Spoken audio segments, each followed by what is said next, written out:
Hello and welcome to the To Be Honest Review. I'm your honest reviewer, Travis Be Honest. And since we had just got done with the month of January, I think it's about time for the review of WWE on the month of January.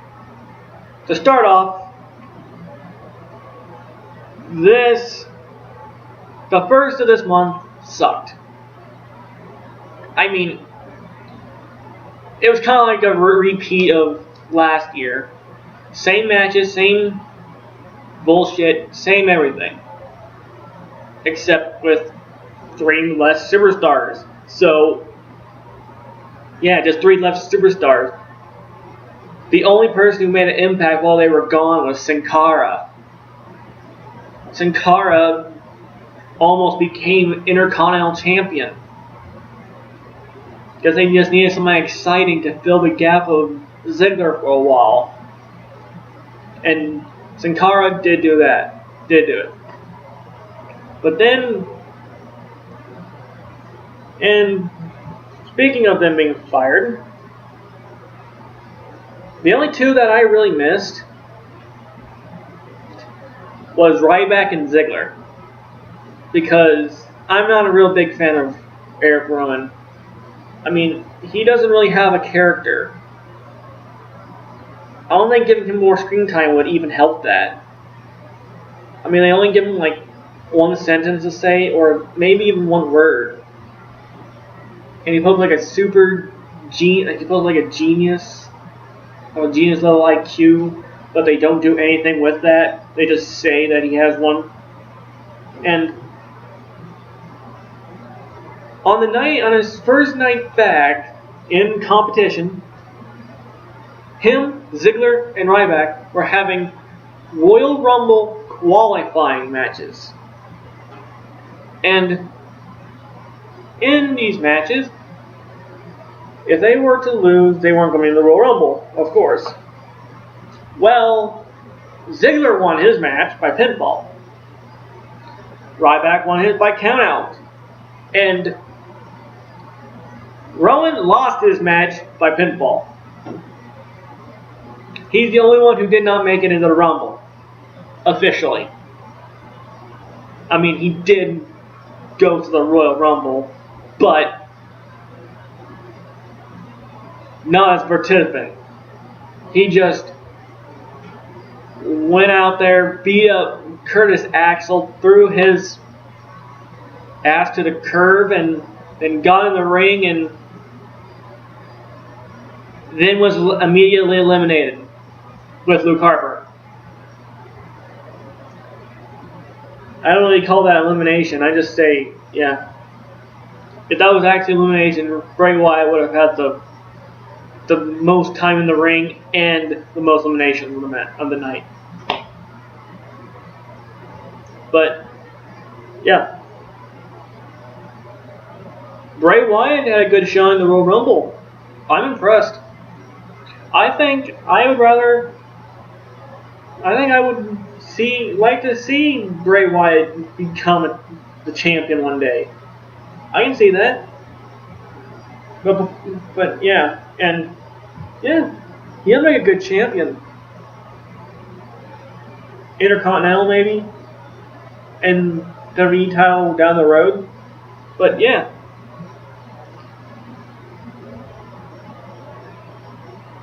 And then,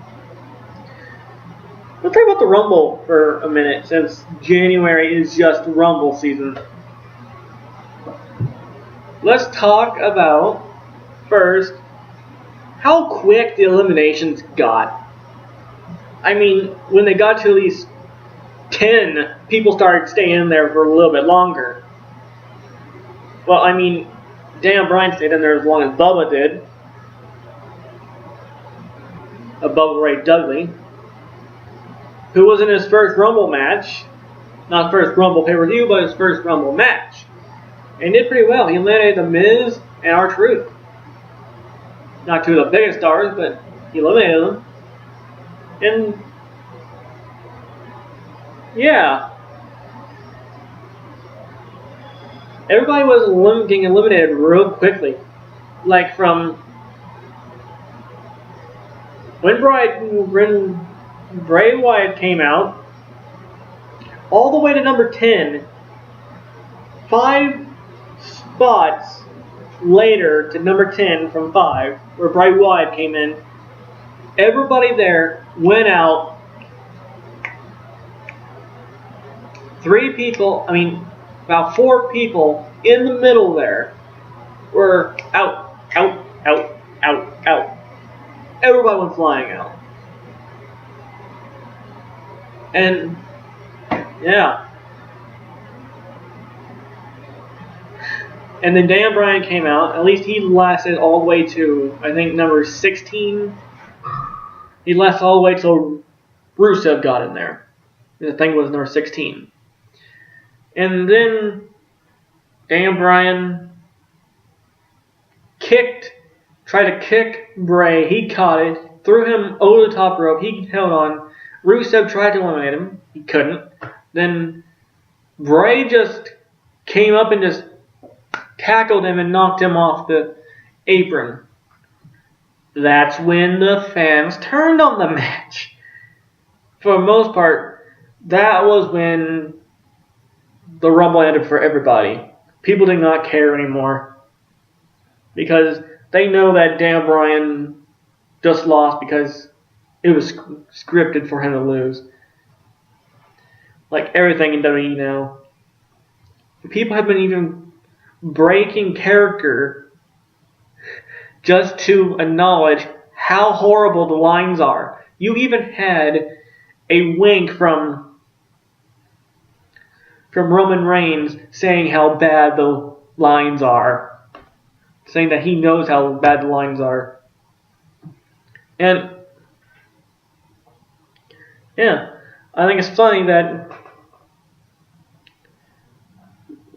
No, I just think it's funny. I mean, there's beginning to be more botches on the commentary table, more botches during interviews, and everything like that. But another person who had a short time in the Rumble that I thought was going to have a little bit longer time was number 30, Dolph Ziggler. He came in there, eliminated Bray Wyatt, eliminated Cesaro, and then 2 minutes after he got in there, tossed out by Big Show and Kane. Or I think Big Show and Kane. Just 2 minutes. Ryback barely stayed in longer than that. Probably about another 10-minute Rumble for him. A 10-minute Rumble when 2 years ago he eliminated everybody. He was eliminating everybody. He eliminated like 7 people right when he came out, number 30. And then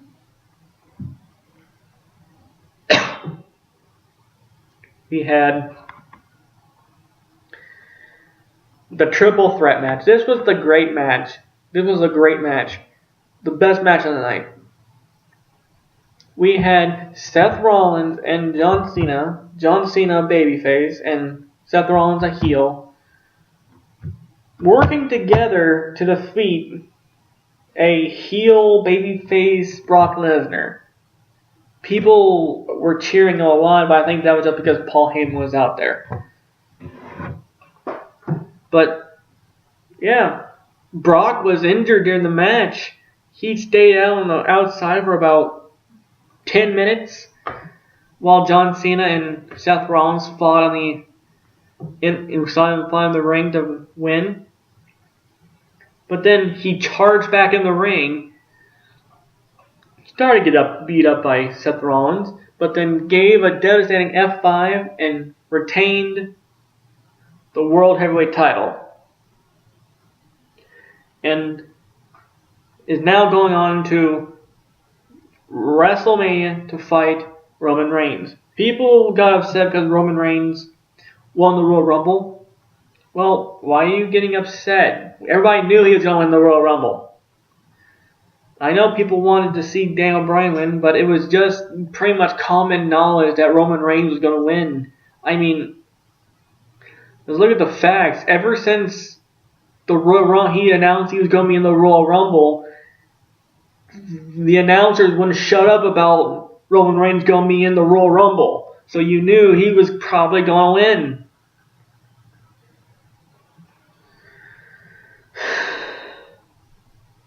And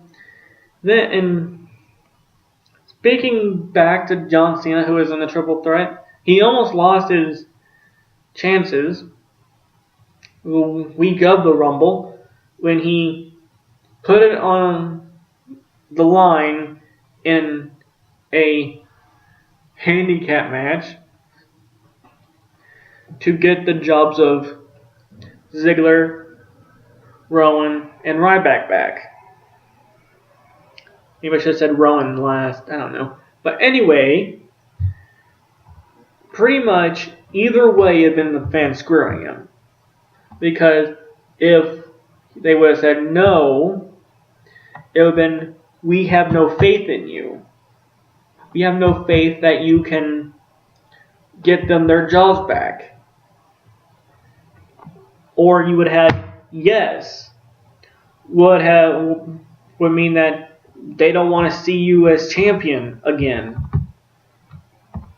But I think most people voted yes, not because they didn't want, well, probably a lot of people don't want to see him as champion again, but I think more people voted just to get the jobs of Ziggler, Ryback, and Rowan back. Give them their job back. But then they had to spend the fans have no faith in you and stuff like that, which pretty much we don't. People have gotten sour from John Cena because we're sick of him. But then he goes on to say how much the fans actually do care for him and stuff.